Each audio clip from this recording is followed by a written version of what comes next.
Bismillahirrahmanirrahim. Al-hadis Samin an Ali bin Abi Thalib karramallahu wajhah. Jadi hari Jumat itu ternyata malaikat itu di pintu, setiap pintu itu nongkrong ya bahasanya. Duduk di situ malaikat. Nulis sepuluh malaikat anasa ing manusia biasmahim, nama-nama manusia. Bahkan nanti yang tukang azan juga dicatat. Malaikat Jibril itu azan juga. Malaikat Israfil khutbah, malaikat Mikail kang imamin sholat. Jadi pahalanya nanti seperti pahalanya malaikat melakukan azan, sholat, khutbah. Nah, jadi kalau yang tukang azan sebenarnya ada contohnya malaikat ya. Makanya lomba-lomba azan, bukan malah umpet-umpetan. Nah, ketika Allah Subhanahu wa taala mengatakan kepada malaikat, saya ini mau menciptakan khalifah di bumi, malaikat itu protes. Manusia itu cuma ribut saja, pekerjaannya ribut dan ribut, masalah dan masalah. Buat apa sih menciptakan manusia? Tapi Allah lebih tahu daripada malaikat. Ini a'lamu ma la ta'lam. Karena malaikat protes, malaikat itu dihukum suruh tawaf. Tawaf itu mengelilingi Baitullah. Waktu itu Baitullah belum ada. Waktu malaikat itu Baitullah belum ada. Masih ngelilingi arsy ciptanya Allah, arsy 7 kali. Baru diampunin oleh Allah. Dan disuruh membangun Baitullah di bumi. Nah, pertama kali yang membangun Baitullah adalah malaikat. Nanti Nabi Adam, Nabi Ibrahim, diteruskan Nabi Muhammad. Jadi malaikat dulu.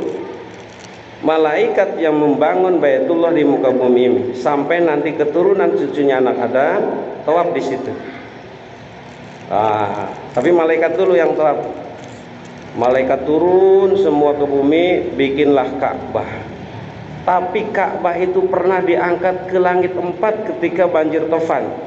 Zamannya Nabi Nuh itu kan ada banjir Tofan. Banjir Tofan itu seluruh dunia, bukan seluruh tanah Arab saja. Terjadi banjir Tofan seluruh dunia, dan makhluk cuma ada 40 orang. Satu dunia cuma ada 40 orang. Gimana kalau perahunya tenggelam semua? Di muka bumi itu nggak ada orang. Karena zaman Nabi Nuh dekat dengan Nabi Adam. Adam, Idris, Nuh. Manusia cuma baru sedikit. Yang selamat cuma di perahunya Nabi Nuh. Yang lain semuanya tenggelam. Yang tidak ikut Nabi Nuh semuanya tenggelam. Maka saat itu Ka'bah sudah dibikin oleh malaikat. Ketika banjir Tofan, itu Ka'bah diangkat ke langit 4. Di langit 4 Allah ciptakan menara. Wah, jadi ada menara kayak masjid-masjid di sini itu ada menara. Di zaman dulu juga ada menara. Di mana menaranya? Di samping Ka'bah. Namanya Baitul Ma'mur. Nah, menara itu dinamain Baitul Ma'mur. Panjangnya 500 tahun. 500 tahun. 1 tahun berapa ya? Berarti banyak banget 500 tahun. Panjang menara itu 500 tahun kalau ditempuh jarak, entah pakai kaki ataupun pakai kendaraan. Kalau ditempuh 500 tahun, panjangnya luar biasa. Itu menara. Dan di hari Jumat malaikat Jibril naik di menara itu, azan, Allahu Akbar, Allahu Akbar. Sebelum azan itu disyariatkan melalui mimpinya sahabat Umar dan disepakati oleh Nabi. Kan dulu itu azan itu manggil orang sholat itu bentuknya seperti apa? Apa kentongan, apa usul. Ada yang mimpi sahabat Umar azan, maka disyariatkan azan. Tapi sebelum itu semua sudah dicontohkan oleh malaikat Jibril. Jadi malaikat Jibril azan yang pertama kali di menara itu. Kemudian habis malaikat Jibril naik lagi malaikat Israfil di atas mimbar itu. Apa? Untuk apa? Untuk khutbah. Jadi sebelum khutbah manusia, khutbah malaikat Israfil sudah ada. Terus yang imamin sholatnya siapa? malaikat Mikail di hari Jumat, tapi itu sholat Jumat. Kayak di kita umpamanya Mas Rian nih azan, weh pengen pahala malaikat Jibril lah, azan, enggak usah nunggu orang. Siapa jadwalnya? Udah aja, kalau nggak ada langsung aja. Saya pengen niru malaikat Jibril, pahalanya malaikat. Katanya kalau azan itu orang yang sering azan maitnya utuh. Ya, apalagi hafal Quran. Orang yang sering azan istiqomah, tidak pernah telat, terus azan 5 waktu, insyaallah mayitnya dijaga oleh Allah. Apalagi ruhnya, jasadnya aja dijaga. Bukannya enggak hancur, setiap manusia pasti hancur, tapi dijaga. Apalagi ruhnya, amal ibadahnya pasti diterima oleh Allah Subhanahu.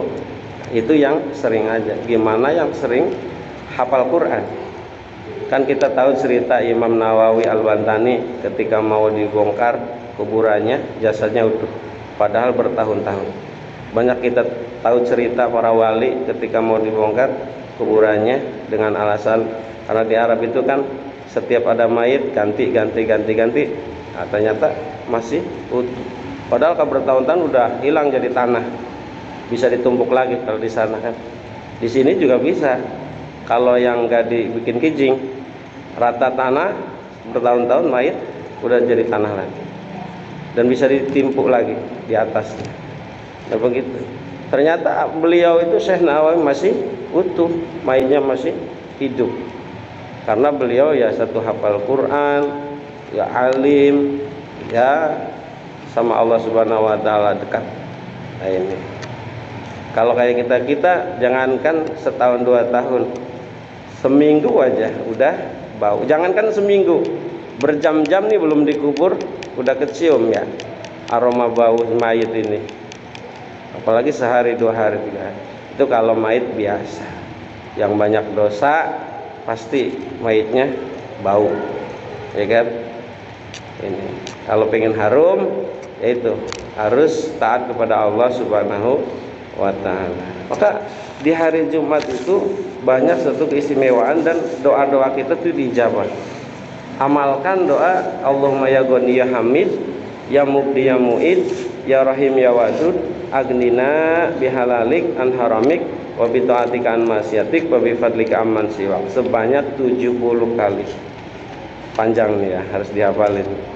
Kalau orang doa itu bakal dicukupkan oleh Allah dunia dan akhiratnya.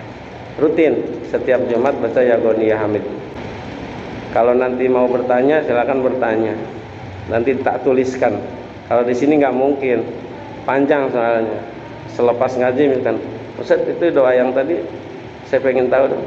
Bisa di WA, bisa ditulis, asal datang, asal ngomong. Nah, gitu kan.